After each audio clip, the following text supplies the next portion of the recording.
85.33 marks आहेत.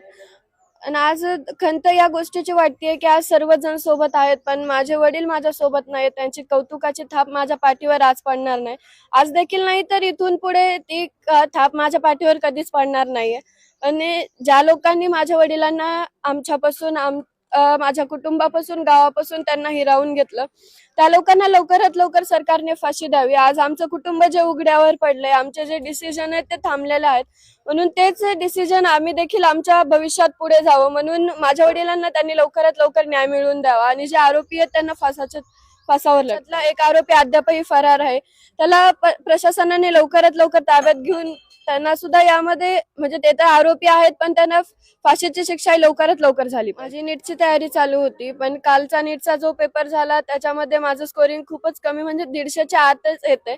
पण मला माझ्या वडिलांचे स्वप्न पूर्ण करायचे आणि डिसिजन आम्ही त्यावेळेस घेऊ शकू, त्यावेळेस माझ्या वडिलांना न्याय मिळेल. म्हणून सरकारकडे माझी विनंती आहे की त्यांनी लवकरात लवकर माझ्या वडिलांना न्याय द्यावा.